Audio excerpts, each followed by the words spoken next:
रागिनी, तुमसे कितनी बार बोला है किचन में नहा कर आया करो। हम पूजा पाठ वाले लोग हैं, भगवान को भोग लगता है, फिर सब अशुद्ध हो जाएगा तो क्या फायदा। माँ जी, मैं जितना एडजस्ट कर सकती हूँ उतना ही बहुत है। आपकी उम्मीदें मुझसे बहुत ही ज्यादा है, मैं इतना नहीं कर पाऊंगी। रागिनी की अंशुल से शादी को 2 साल हो गए थे, पर वो बिल्कुल अपने हिसाब से ही चलती थी। कुछ समझाओ तो कह देती थी, मैं अपने हिसाब से ही चलूंगी और जैसी हूँ वैसी ही रहूंगी। रागिनी, चाय में चीनी पत्ती चम्मच से नाप कर डाला करो यार, अच्छे से बनती है, वरना कभी ज्यादा कभी मीठी कभी फीकी बन जाती है। हमारे घर में तो हम सब ऐसे ही डाल लेते हैं, इतना कौन ध्यान रखता है। मैं तो ऐसे ही बनाऊंगी, थोड़ा तुम भी तो एडजस्ट करो। बेटा रहने दे, कोई बात नहीं, बेकार में घर का माहौल खराब होगा, हम ही एडजस्ट कर लेते हैं। वॉक करके रागिनी के ससुर घर आते हैं और उनके सामने रागिनी टहल टहल कर फोन पर किसी से चिल्ला चिल्ला कर बात कर रही थी। और क्या बताऊं तुम्हें, वो बूढ़ा खुस्सट, उसको सही कर दिया मैंने, आगे से सोच समझ कर बोलेगा मुझसे। ये सब देखकर उसके ससुर कमरे में ही चले जाते हैं। शीला भी अपने कमरे में चली जाती है। बहू को थोड़ा समझाया करे, घर की बहुओं को थोड़ा लिहाज रखना होता है। समझाते हो। अगले दिन वो शॉर्ट ड्रेस पहनकर सोसाइटी मीटिंग में जाने लगती है। आज इलेक्शन है, मैंने भी पार्टिसिपेट किया है, अपना नाम दिया है। और कौन कौन है? लेडीज में तो मैं ही हूँ, बाकी सब जेंट्स या ओल्ड लोग हैं, और वो भी हैं जो दूसरे टावर में रहते हैं, जेठ लगते हैं ना मेरे, वो भी है। रागिनी, तो कम से कम सूट ही पहन लो। मैं ना परेशान हो गई हूँ जब से आई हूँ शादी होकर। पहले तो तुम्हारी मम्मी ही बोलती थी, अब तो तुम भी बोलने लगे हो। ऐसे तो मेरा रहना बहुत ही मुश्किल हो जाएगा यहाँ पर। जाने दो, मुझे देर हो रही है। रागिनी वही शॉर्ट ड्रेस पहनकर चली जाती है मीटिंग में। वहां उसके कजिन जेठ कमल भी होते हैं। उनको काफी अजीब लगता है रागिनी को ऐसे देखकर। वो उससे बिना कुछ बात किए हुए चले जाते हैं। माँ, रागिनी थी मीटिंग में, मुझसे तो नजर ही नहीं मिली उससे, इतने अजीब कपड़े पहनकर आई थी। कमल की माँ सरिता ये बात पूरी सोसाइटी में फैला देती है। अरे वो है ना शर्मा जी की बहू रागिनी, बड़े अजीब से कपड़े पहनती है। जेठ की या किसी और की कोई मान मर्यादा है ही नहीं। ये आजकल की बहू है, बस पूछो मत। एक हमारी है, साड़ी का पल्लू तक सर से नीचे नहीं होता उसका, सूट पहनना तो दूर की बात है। इतने में ही सब देखते ही उसकी बहू कोमल गाउन पर चुन्नी डालकर पार्क में बच्चे को पीट रही होती है। हाँ बिल्कुल, काफी शरीफ है वैसे कोमल तो। सरिता घर आकर शीला को फोन लगा देती है। समझाते नहीं क्यों तुम लोग अपनी बहू को, कैसे कपड़े पहनती है, और बिल्कुल लाज शर्म नहीं है। एक दिन मिली थी मार्केट में, ये नहीं हुआ कि झुककर पैर ही छू ले, फोन पर वीडियो बना रही थी। अरे भाई, हम समझाते तो है, पर वो हमेशा यही कह देती है, मैं जैसी हूँ वैसी रहूंगी। ये सब तो पहले देखना चाहिए था, अब क्या करें हम भी। तेरा छोटा बेटा भी है ना, उसकी शादी के बाद उसकी लुगाई भी फिर ऐसे ही कांड कर देगी इसको देख देख कर। अरे देखी जाएगी तब की तब, अभी से क्या सोचे, वो भी देखा जाएगा। बात चलो, केतन के लिए एक जगह जाना है, तो हम दोनों चलते हैं। मैं भी चलूं क्या?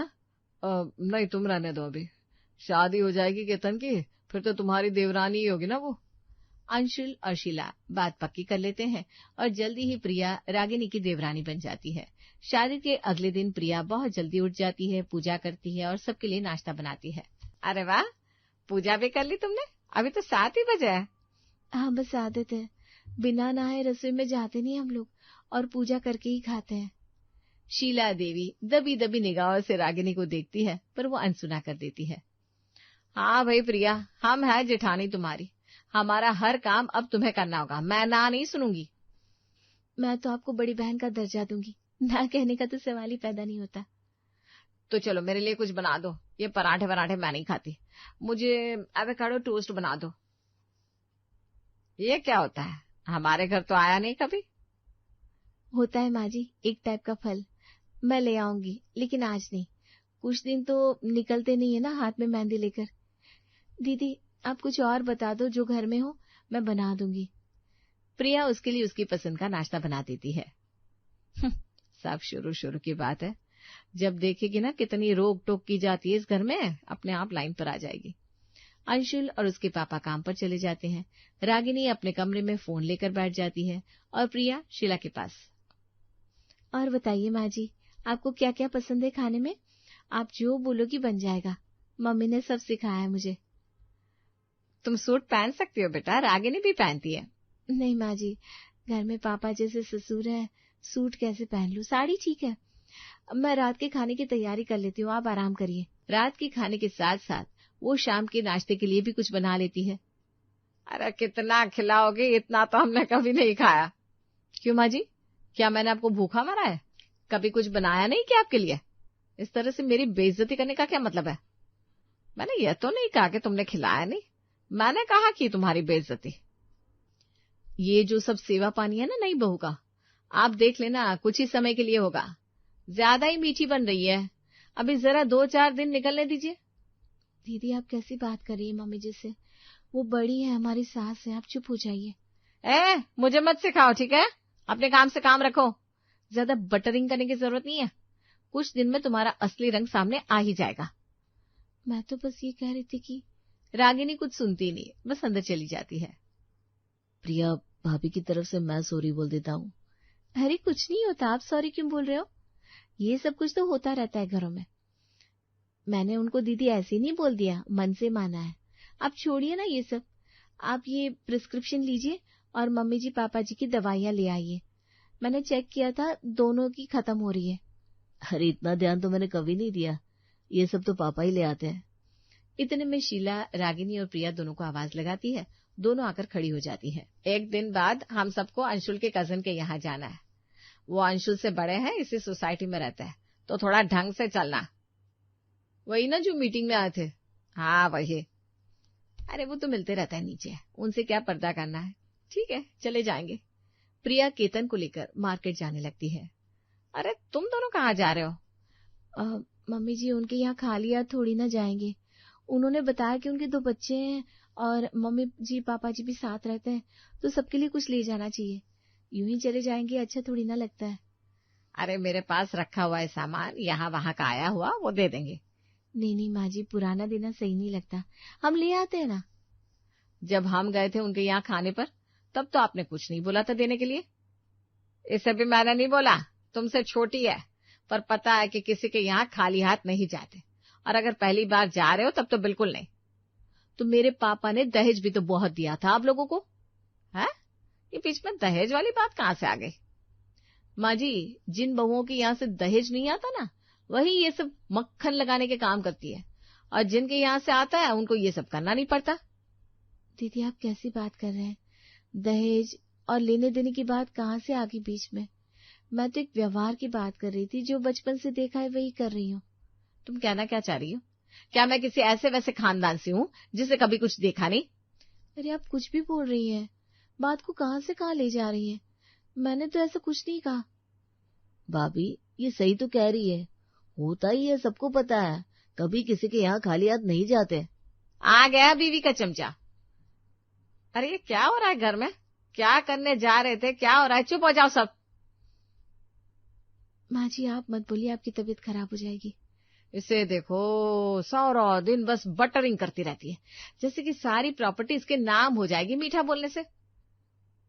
अरे रागिनी बस भी करो, कभी दहेज कभी प्रॉपर्टी, कैसी बातें कर रही हो? सब अपना ही है, सबका है। आपको दिख नहीं रहा? ये मीठा मीठा बोलकर सब अपने नाम करवा लेगी।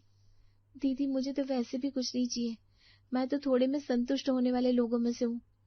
होगा ही नहीं तुम्हारे पापा के पास। दीदी अब आप हद पार कर रही हैं। अरे तो बता दो ना, क्या दिया है तुम्हारे पापा ने तुम्हें? क्यों बताना है आपको? जिसे बताना था उसे बता दिया, और जिसको पता होना चाहिए उसे पता है। केतन आप चलिए, ये सब कभी ना खत्म होने वाली चीजें हैं। जेठ के यहाँ जाने के लिए प्रिया अच्छी सी साड़ी पहनती है और रागिनी कोई सूट। चाह कर भी कोई कुछ नहीं बोलता। दीदी कुछ कहना था। क्या? कल वाली बात का जवाब देने आई हो? नहीं दीदी, वो सब तो मैं कब का भूल गई। आज मेरा मन है कि हम दोनों साड़ी पहने, खूब अच्छे से तैयार हो और फिर चले ताऊ जी के यहाँ। मेरे पास एक साड़ी है, आप पर बहुत सुंदर लगेगी। आपका रंग मुझसे खिला हुआ है ना। ये सुनकर जैसे रागिनी का सारा ईगो, गुस्सा खत्म हो जाता है। अच्छा ऐसा क्या? हाँ, चलो ठीक है, पहना दो। प्रिया रागिनी को भी बहुत सुंदर साड़ी पहना देती है और अपनी ज्वेलरी भी देती है। अरे वाह रानी हार, ये तो बहुत ही भारी लग रहा है। मेरे पास नहीं है, मेरे पास तो छोटा सेट है। हाँ दीदी, ये तो ऐसे ही दे दिया था पापा ने। बाकी इससे भी ज्यादा ज्वेलरी लाकर रखी हुई है, वो तो जब मैं चाची बनूंगी ना तभी निकलेगी। प्रिया की बातें रागिनी के अकड़ को पिघलाती चली जाती है। दोनों बहुत ही सुंदर सी साड़ी पहनकर तैयार होकर बाहर आती है। रागिनी को ऐसा देखकर सब चौंक जाते हैं, पर अंदर से खुश भी होते हैं। सब ताऊजी के यहाँ जाते हैं। प्रिया सीधे रसोई में चली जाती है। अरे हम यहाँ मेहमान हैं, तुम काम क्यों कर रही हो? नहीं दीदी, हम छोटे हैं, पहले सबको खिलाएंगे फिर हम खाएंगे। अच्छा, मैं तो यहाँ पर भी सबसे पहले खा लेती हूँ कितनी बार, कोई मुझे कुछ कहता नहीं। दीदी यहाँ सब बहुत अच्छे हैं, हमें अच्छा ससुराल मिला है, थोड़ा बस समझने की जरूरत होती है, थोड़ी गहराई से। रागिनी भी उसके साथ रसोई में लग जाती है। अरे वाह शीला, तेरी दोनों बहुएं तो बड़ी काबिल है। रागिनी में भी काफी बदलाव आया है। बस दीदी, वक्त वक्त की बात है। दोनों ही रसोई में लग जाती है और सबको खाना खिला देती है। लास्ट में रागिनी भी बैठ जाती है। अब तुम भी बैठ जाओ प्रिया, सबने खा लिया। नहीं ताई जी, वो जेठ है, उनके साथ कैसे बैठ सकती हूँ, मैं बाद में खा लूंगी। थोड़ी देर बाद प्रिया अकेले कमरे में ही बैठकर खाना खाती है। प्रिया, क्या 2 मिनट बात कर सकते हैं? हाँ बोलिए ना भैया। कमल सबके सामने ही बोलते हैं। प्रिया, वैसे तुमने मना किया था बताने के लिए, पर मैं चाहता हूँ ये बात सबको पता चले कि तुम्हारे मायके वाले कितने भले लोग हैं। भैया रहने दीजिए ना, कोई बात नहीं। नहीं प्रिया, इतनी बड़ी बात तो बतानी बनती है सबको। माँ, अंशुल, चाची, कुछ समय पहले मेरी नौकरी चली गई थी। तब मुझे पता नहीं था कि जिस कंपनी में मैं काम करता हूँ वो प्रिया के ही पापा की है, वो उसके ऑनर है। बल्कि इसके पापा बहुत सारी कंपनी के ऑनर है। तो हुआ ये कि जब अंकल को पता चला कि मैं प्रिया का जेठ हूँ, अंकल ने मेरी जॉब जाने से बचाई और मेरा प्रमोशन भी कर दिया। आज ये सब उनकी वजह से ही है, वरना हम तो सड़क पर आ जाते। मैं ये बात सबके सामने बताना चाहता था। अंकल और प्रिया दोनों ने मुझे मना किया था, पर मेरी अंतरात्मा नहीं मान रही थी। ये सुनकर रागिनी का जैसे दिमाग ही हिल जाता है। उस दिन उसने गुस्से में क्या क्या बोला था प्रिया को, और वो भले घर की लड़की कुछ नहीं बोली। ये सब सोच सोचकर अब प्रिया को खुद पर शर्म आ रही थी। सब घर आते हैं और रागिनी में जैसे कोई बदलाव सा आया था। प्रिया, तुम बैठो, आज मैं बनाती हूँ चाय सबके लिए, मेरे हाथ की भी पी कर देखो। अरे नहीं दीदी, आप बड़े हो, मुझे अच्छा नहीं लगेगा। अरे एक बार बना दूंगी, कुछ नहीं होता। अच्छा आप सूट तो पहन कर आओ, मुझे तो आदत है साड़ी की। नहीं कोई बात नहीं, ठीक है। अरे भाई, देवरानी जेठानी क्या कर रही है किचन में? चाय मिलेगी कि नहीं? हाँ हाँ ला रहे हैं, साथ में कुछ बना लेते हैं चटपटा सा। दोनों चाय नाश्ता लेकर आती हैं और सब बैठकर हंसी मजाक करते हुए चाय पीते हैं। अगले दिन रागिनी को अपने मायके जाना होता है। माँ जी, वो मेरे पड़ोस में शादी है, तो वहां पर बस सुबह से शाम जाना है। हाँ हाँ चले जाओ। पर मेरे गहने तो लॉकर में है, क्या करूं आप? अरे दीदी कैसी बात कर रही हो, मेरे ले जाओ। एक वो आपको रानी हार अच्छा लगा था ना, वो तो ले ही लो, और छोटे मोटे तो मेरे पास यूं ही रखे रहते हैं, वो भी देख लो। रागिनी के बहुत मना करने पर भी प्रिया उसे अपने कमरे में ज्वेलरी दिखाने ले ही जाती है। प्रिया के पास रागिनी से बहुत ज्यादा ज्वेलरी होती है। रागिनी का बहुत मन होता है कि वो 2-3 सेट उठा ले, पर वो बोल नहीं पा रही थी। प्रिया ये भांप लेती है। ये लो, मेहंदी, हल्दी, रिसेप्शन और विदाई, मेरे ख्याल से ये 4 सही रहेंगे। अरे नहीं, मैं कैसे ले सकती हूँ इतने सेट्स? मैंने कभी इतना सोना और हीरा ना देखा है, पहनने की तो बात ही दूर है। अरे कोई बात नहीं दीदी, जब दीदी बोला है तो मानती भी हूँ, दिखावा नहीं करती। अब आप अगर मुझे अपना समझते हो तो ले जाओ, वरना कोई बात नहीं। अब तुमने ऐसी बात कर दी, अब नहीं ले जाऊंगी तो मुझे बहुत ही बुरा लगेगा। तो बस ले जाओ। रागिनी शादी में चली जाती है। पीछे से अंशुल की तबीयत बहुत खराब हो जाती है। अब मैं क्या करूं, इनके पापा भी ऑफिस में अभी। अरे माँ जी, आप चिंता क्यों कर रहे हैं? पापा ड्राइवर के साथ कार भेज रहे हैं ना, 2 मिनट में आ जाएगी। मैं ले जाती हूँ भैया को डॉक्टर के पास। प्रिया अंशुल को डॉक्टर के यहाँ दिखा देती है और दवाइयाँ लेने लगती है। अंशुल अपना कार्ड देने लगता है, तभी प्रिया का भाई अजय आ जाता है। अरे जीजा जी, आप मार पड़वाएंगे क्या? मैं प्रिया दीदी का छोटा भाई हूँ। जैसे केतन जीजू है वैसे आप है। पापा को पता चल गया ना कि मैंने आपको दवाइयों के पैसे देने दिए तो मुझे घर से निकाल देंगे। आप आराम से दीदी के साथ घर जाइए, ये सब काम निपटा कर आता हूँ मैं। प्रिया दीदी चाय तैयार रखना, मैं बस आ रहा हूँ। माहौल थोड़ा हल्का होता है। शाम तक रागिनी भी भागी भागी आ ही जाती है। क्या हुआ? डॉक्टर को दिखाया कि नहीं, किसको दिखाया, कौन ले गया, और दवाइयां? अरे रुको रुको, पहले से काफी आराम है। आज प्रिया ना होती तो बड़ी दिक्कत हो जाती। सब इसने और इसके भाई ने संभाल लिया। रागिनी जैसे शर्म से उठ नहीं रही थी। अच्छा जीजू, मैं चलता हूँ। पापा ने बोला ये कार और ड्राइवर यहीं रहेगा जब तक आपको जरूरत हो, तो कोई दिक्कत नहीं है। बाकी जो एक दवाई और बची है ना, वो मैं पता करके ला दूंगा, आप लोग परेशान मत होना। नमस्ते आंटी, चलता हूँ अब। और सुनिए, अगर प्रिया दीदी आपको परेशान करे ना तो मुझे बता देना, मैं जीजू को अपने साथ अपने घर ले जाऊंगा। सब हंसने लगते हैं। घर का उदास सा माहौल हल्का हो जाता है। अगली सुबह। अब तो काफी सही लग रहा है। प्रिया, तुम्हारा भाई बहुत ही समझदार है, कितने अच्छे से संभाल लिया उसने सब कुछ। आज मैं बनाऊंगी सबके लिए खाना, थोड़ा जल गया तो खा लोगे ना? अरे तुम्हारे हाथ का जला हुआ खाना खा खा कर ही तो मेरा शरीर इतना खराब हो गया कि मुझे हॉस्पिटल जाना पड़ा। हाँ हाँ पता है। चलो मैं नहा कर आती हूँ, फिर पूजा करके सबके लिए अच्छा सा नाश्ता और खाना बनाती हूँ। रागिनी नहाने चली जाती है। शीला और अंशुल एक दूसरे को देखकर मुस्कुरा रहे होते हैं। हाँ जी प्रीति बहू, क्या हो रहा है? कहाँ है अभी तक? चाय नहीं दी, बड़ी ही जोर से तलब हो रही है। हाँ मम्मी जी, अभी आई। बस प्रीति जल्दी से जाकर रसोई में चाय बनाकर लेकर आती है। लीजिए मम्मी जी, आपकी मसाला चाय।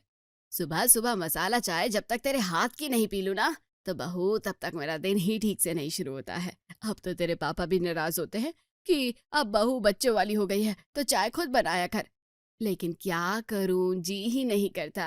अरे कोई बात नहीं मम्मी जी, मैं हूं ना आपके लिए। अच्छा बच्चे क्या कर रहे हैं? कुछ नहीं मम्मी जी, बस उनके टॉयज अलग अलग करके रख रही थी। अब जैसे जैसे बड़े हो रहे हैं दोनों, बड़े ही शैतान हो रहे हैं। खबरदार बहू, जो मेरे बच्चों को शैतान कहा तो। अरे किस्मत वालों के घर ही जुड़वा बच्चे पैदा होते हैं। हमारी 7 पुश्तों में ये जुड़वा बच्चे हुए हैं, तभी पूरे खानदान की नजर हमारे घर पर है। ये सुनकर प्रीति रमा जी मुस्कुराने लगती है। अरे पापा जी, अब तो जैसे जैसे बड़े हो रहे हैं दोनों बड़ा ही तंग करने लगे हैं। कभी ये चाहिए, कभी वो चाहिए, कभी इस कलर का टॉय तो कभी उस कलर के कपड़े। मैं तो अभी से ही परेशान होने लगी हूँ, आगे पता नहीं क्या होगा।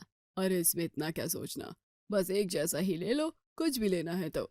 तभी बच्चों की रोने की आवाज सुनकर प्रीति भागकर कमरे में आती है। फिर एक दिन राहुल और प्रीति को शॉपिंग करने के लिए दोनों बाजार जाते हैं। राहुल सुनो ना, बच्चों के लिए भी कुछ शॉपिंग कर लेते हैं। अप्रैल में ही देखो कितनी जोर की गर्मी पड़ रही है, इसलिए कुछ गर्मियों के कपड़े ले लेते हैं। ठीक है प्रीति, और अब वैसे भी बच्चे बड़े हो रहे हैं, बाहर भी खेलने निकलते हैं तो कपड़ों का बड़ा ही ध्यान रखना पड़ता है। अब प्रीति और राहुल दोनों बच्चों के लिए कपड़े पसंद करते हैं। ये ठीक लग रहा है ना? देखो रिया के लिए, ये रहा रोनित के लिए, अच्छे है ना दोनों? अरे ये क्या कर रही हो तुम प्रीति, फिर वही बात। मतलब मैं कुछ समझी नहीं राहुल, आप क्या कहना चाह रहे हो? अरे तुम तो कहती हो ना कि दोनों को एक दूसरे की चीज चाहिए होती है, तो दोनों के बीच कोई झगड़ा ना हो इसलिए दोनों के लिए एक जैसे कपड़े ले लो ना, सिंपल सी बात है। ये सुनकर प्रीति पहले तो कुछ सेकंड के लिए चुप हो जाती है, क्योंकि उसने बड़े ही दिल से और टाइम लगाकर अपनी बेटी के लिए वो ड्रेस पसंद की थी। अच्छा चलो ठीक है राहुल, तुम्हारा कहना भी सही है। भैया आप ये वाला ड्रेस दे दो और इसे साइड कर दो। और फिर राहुल और प्रीति दोनों लोग रोनित और रिया के लिए एक जैसी ड्रेस लेकर घर निकलते हैं।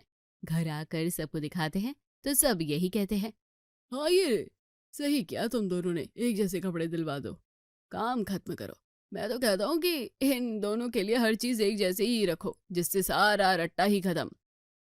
धीरे धीरे घर में ऐसा ही होने लगता है और बीतते वक्त के साथ बच्चे भी बड़े होने लगते हैं। मम्मी आज मुझे ना अपनी फ्रेंड की बर्थडे पार्टी में जाना है, मुझे पिंक कलर की ड्रेस पहनना है और मैं अपनी फ्रेंड के लिए एक बड़ा सा ही सुंदर सा डॉल हाउस गिफ्ट लेकर जाऊंगी। दिलवा दो कि ना मम्मी, बताओ ना प्लीज। प्रीति किचन में जल्दी जल्दी अपना काम कर रही थी, उसका ध्यान रिया की बातों पर था ही नहीं कि आखिर रिया ने क्या कहा। हाँ ठीक है, अभी पहले जाकर तुम पढ़ाई करो, फिर मैं तुम जो कहोगी वैसा ही करूंगी। मेरी प्यारी मम्मा, आप कितनी अच्छी हो। इधर रिया मम्मी की हाँ सुनकर खुश होकर चली जाती है, लेकिन प्रीति ने ध्यान ही नहीं दिया था कि उसने किस बात के लिए हाँ कह दिया है। शाम को प्रीति दोनों बच्चों को फ्रेंड की बर्थडे पार्टी में ले जाने के लिए तैयार करती है। तभी अचानक से प्रीति की चाची सास विमला जी याद धमकती है। क्या कर रही हो प्रीति बहुरिया, बड़ी ही जल्दी में लग रही हो। अरे चाची जी, आप आज अचानक से? तुम बताओ तो चले ही जाए हम। नहीं नहीं, ऐसी कोई बात नहीं है। हाँ तो हम कौन सा जाने वाले हैं, हम तो अपना पूरा मन बना कर आए हैं, 2-3 घंटा पास करके जाएंगे। ये तो अच्छी बात है चाची जी। अरे यार, ये अचानक आज कहाँ से टपक पड़ी। अब ये मेरी खोपड़ी खाएगी। सासू माँ भी अंदर खराटे मार रही है। अरे क्या सोच रही हो बहुरिया, आधी कप चाय ही पिला दो। बस बस यही सोच रही थी चाची कि ऐसी गर्मी में आप क्या पियेंगी, लेकिन आपने खुद ही बता दिया, तो हम बनने रख देते हैं। प्रीति जल्दी से किचन में जाकर चाय बनने रख देती है। तब तक फिर बाहर आकर बच्चों को रेडी करने लगती है। बेटा तो ठीक है तुम्हारा, लेकिन बिटिया तो बहुत ही ज्यादा कमजोर है। ये सुनकर प्रीति को गुस्सा तो बहुत ही ज्यादा है, लेकिन बेचारी बात को बस टालते हुए कहती है, हाँ चाची जी, रिया थोड़ी कमजोर तो है। लेकिन विमला चाची यहाँ कहाँ रुकने वाली थी, वो तो कुछ ही और मूड बनाकर आई थी। थोड़ी सी? इसे तुम थोड़ी कमजोर कहती हो? अरे बहू, इसे सूखी हड्डी कहते हैं, सूखी हड्डी। थोड़ा खिलाया पिलाया करो। ये सुनकर रौनक और जोर से हंसने लगता है, और फिर रौनक को हंसते देख रिया बड़े ही जोर से रोने लगती है। फिर प्रीति अपनी बेटी को ऐसे रोता देख उसे गले से लगा लेती है। रो नहीं रिया, कोई बात नहीं, ऐसे नहीं रोते हैं। लो ये और देख लो, आजकल के बच्चों के ही बड़े विकट नाटक है। इतनी सी बात पर ऐसे जोर जोर से रो रही है कि न जाने क्या ही हो गया। लाओ बहू, चाय बन गई, तो पिला दो, नहीं तो हम अपने घर चले। ये सुनकर प्रीति को याद आता है कि वो इन सब बातों के बीच चाय रखकर भूल चुकी थी। भागते हुए किचन में जाती है तो देखती है चाय का पतीला जलकर खाक हो चुका था, और अब वो पूरे घर में चाय के जलने की महक आ रही थी। अब देखो, जब पूरा पतीला जल गया तब महक आ रही है। ये चाय दूध की खास आदत है, जब तक पूरा न निकल जाए उससे पहले तिनका मात्र भी खुशबू नहीं आएगी। और अब देखना, पूरे घर को क्या, पूरे खानदान को पता चल जाएगा। अब प्रीति जल्दी से दोबारा चाय चढ़ा देती है, और चाय बनाते बनाते ही उसे सासू माँ रमा जी की आवाज सुनाई देती है। अरे बहू, क्या जल गया? लो जी, अभी बस कहा ही था और शुरू ही हो गया सिलसिला। कुछ नहीं मम्मी जी, बस यूं ही थोड़ा सा पतीला जल गया। बहू, चाय बना रही हो कि बीरबल की खिचड़ी? ये चाची भी ना पूरे मूड की वॉट लगा देती है। लाई बस चाची। प्रीति फटाफट से सबके लिए चाय और नाश्ता लेकर हॉल में पहुंचती है। फिर उसे याद आता है कि बच्चों को बर्थडे के लिए भी तो ले जाने के लिए उसे देर हो रही है। लो रोहनी, जल्दी से ये अपनी शर्ट पहना, और हाँ रिया, मैं तुमको वो पिंक फ्रॉक पहना देती हूँ। ये सुनकर रिया बड़ी ही खुश हो जाती है। यस मम्मा, मुझे अपना पिंक वाला बारबी फ्रॉक पहनना है। अब जैसे ही प्रीति रिया को फ्रॉक पहनाती है, वैसे ही रमा जी अचानक से बोल पड़ती है, नहीं नहीं, रिया को ये फ्रॉक ना पहनाओ, उसे रौनक के जैसा ही ये शर्ट डाल दो ना, उसी में ही अच्छी लगती है। नहीं दादी, मुझे फ्रॉक ही पहनना है। अरे क्या फ्रॉक पहनना है, फ्रॉक पहनना लगा रखा है। एक तो फ्रॉक में तू इतनी कमजोर लगती है, ऊपर से प्रीति इसका रंग भी कितना दबता जा रहा है। अरे जेठानी जी, आप क्यों ही कुछ कह रही हो? अभी मैंने जरा सा इसको बोल दिया था तो ये इतनी जोर जोर से फूट फूट कर रोने लगी, जैसे कि मैंने जान के ही इसे छेड़ दिया हो, और प्रीति बहू को भी बुरा लग गया था। नहीं नहीं चाची जी, आप मुझे गलत समझ रही हैं, ऐसी कोई बात नहीं है। आखिर में प्रीति रिया को शर्ट और जीन्स पहनाकर ही बर्थडे पार्टी में पहुंचा देती है। रिया भी बड़े बेमन से पार्टी में चली जाती है। धीरे धीरे बच्चे और बड़े होते हैं, लेकिन उन दोनों के बीच, वो ट्विंस के बीच होने वाला कंपैरिजन समय के साथ साथ कम होने की बजाय और बढ़ता ही चला जा रहा था। फिर एक दिन राहुल अपने ऑफिस में अपने कुलीग रोहन के साथ बैठा होता है, और बातों ही बातों में ही ऐसे जिक्र होता है कि बच्चे कौन सी क्लास में है। हेलो राहुल सर, कैसे हैं? अरे मैं आपसे कई दिनों से ये पूछना चाह रहा था कि आपके बच्चों का स्कूल कैसा है। मैं उसी स्कूल में अपने बच्चों का एडमिशन करवाना चाह रहा था। हाँ हाँ, क्यों नहीं, बढ़िया स्कूल है, करवा दो। आप बच्चे कौन सी क्लास में आ गए हैं सर? इस बार तो दोनों बच्चों की क्लास 7th का रिजल्ट आया है। थोड़े ही दिनों में फिर से समर वेकेशन लग जाएगा, फिर उसके बाद जल्दी ही इनको एक बढ़िया सी एक्टिविटी क्लास में डाल दूंगा, जिससे ये एक्टिव रहेंगे। हाँ जी सर, बिल्कुल यही करना है, जिससे बच्चे थोड़ा टाइम आउटडोर में स्पेंड करें। हाँ, आज ही बात करता हूँ घर पर इस बारे में। शाम को राहुल दोनों बच्चों की आउटडोर एक्टिविटी के सिलसिले में बात करता है।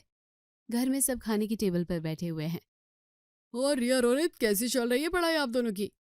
ठीक ही चल रही है पापा।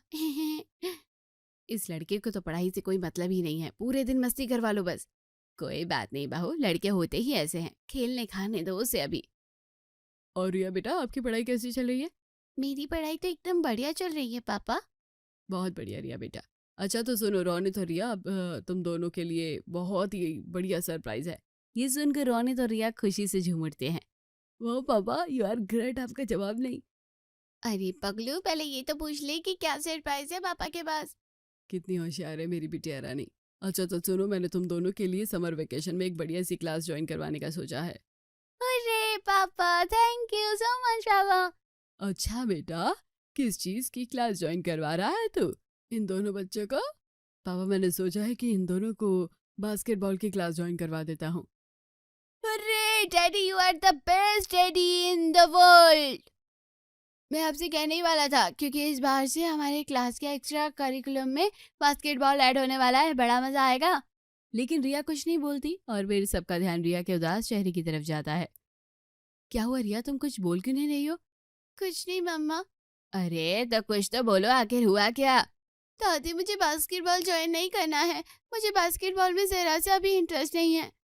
देखो रिया बेटा, अब तुम्हारे मम्मी पापा अब अलग अलग क्लास में दोनों बच्चों को तो छोड़ने जाएंगे नहीं, इसलिए जिस क्लास में रोने जा रहा है उसी को तुम ज्वाइन कर लो।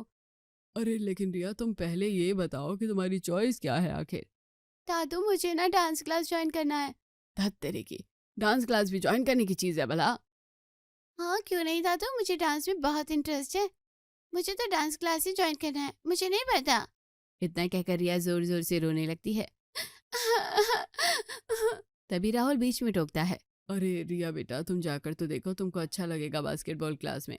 आखिरकार रिया को अपना मन मारकर रोनित के साथ बास्केटबॉल क्लास में जाना ही पड़ता है। कुछ और समय ऐसे ही निकलता रहता है और फिर बदलते समय के साथ रिया और रोनित भी बड़े हो जाते हैं। लेकिन फिर रिया और रोनित और बड़े होने लगते हैं। लेकिन एक बात थी जो कभी नहीं बदली, वो थी दोनों के बीच होने वाली तुलना, यानी कि कंपैरिजन। राहुल, रिया, इस बार दोनों अच्छे से पढ़ाई करो, क्योंकि इस बार तुम्हारी 10th स्टैंडर्ड की पढ़ाई है और दोनों बढ़िया नंबर से पास होना। हाँ बच्चों, पापा बिल्कुल ठीक कह रहे हैं, इसलिए मन लगाकर पढ़ाई करो।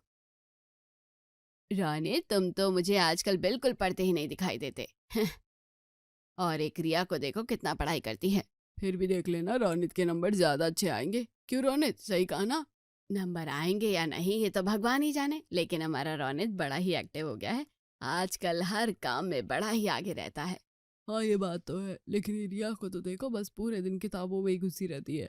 क्यों रिया, कहाँ हो बेटा? रिया आंखों पर चश्मा चढ़ाए, हाथों में किताब लिए बस अपने रूम से बाहर आती है। हाँ दादू, आपने मुझे बुलाया? लो जी, कर लो बात, जैसा मैंने कहा वैसा ही हुआ। ये सुनकर बड़े जोर जोर से सब हंसने लगते हैं। क्या हुआ, आप सब लोग हंस क्यों रहे हो? हम इसलिए हंस रहे हैं क्योंकि तुम एकदम चुपचाप रहती हो और दूसरी तरफ तुम्हारा भाई देखो कितना खुश मिजाज है।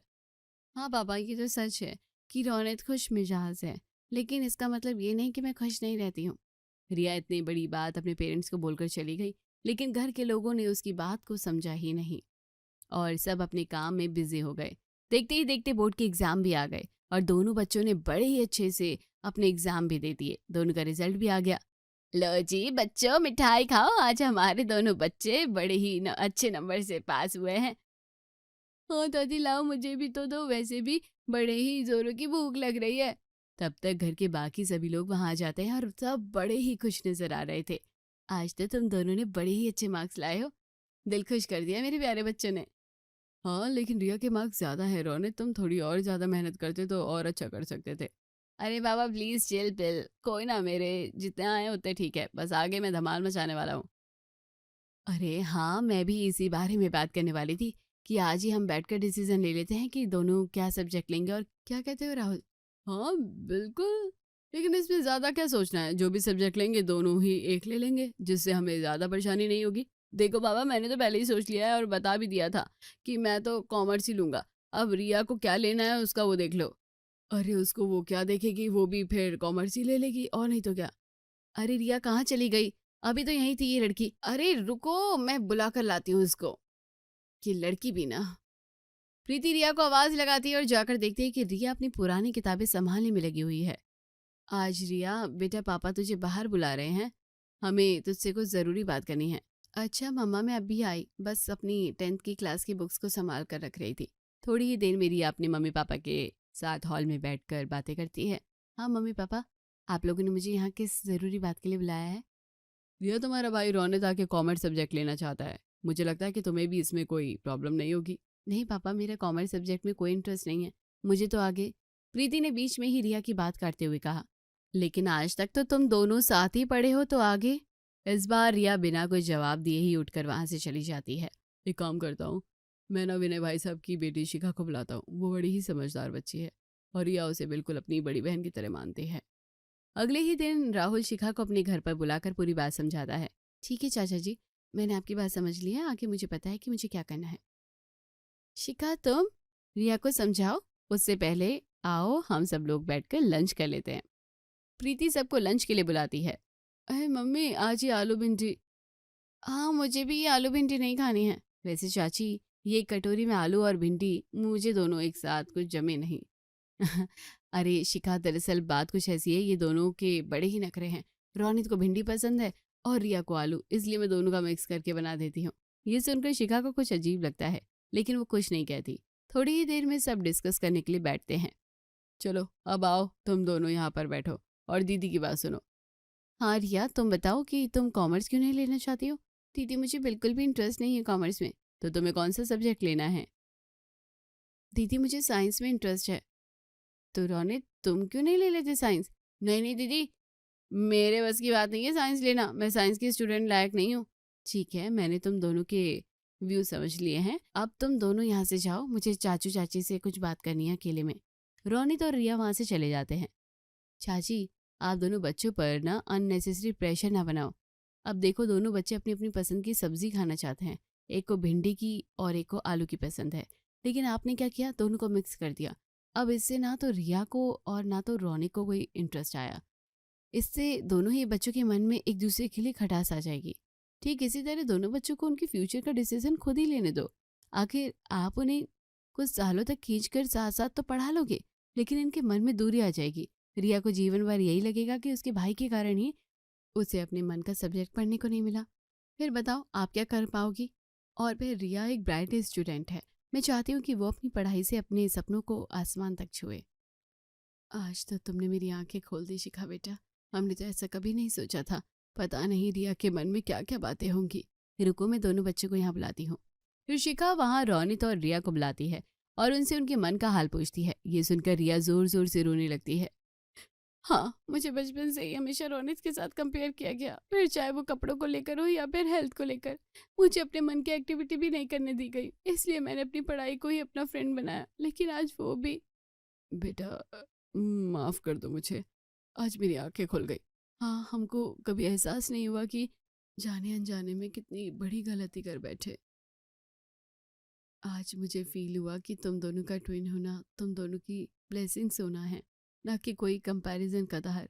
इतना सुनते ही प्रीति और राहुल रिया को अपने अपने गले लगा लेते हैं।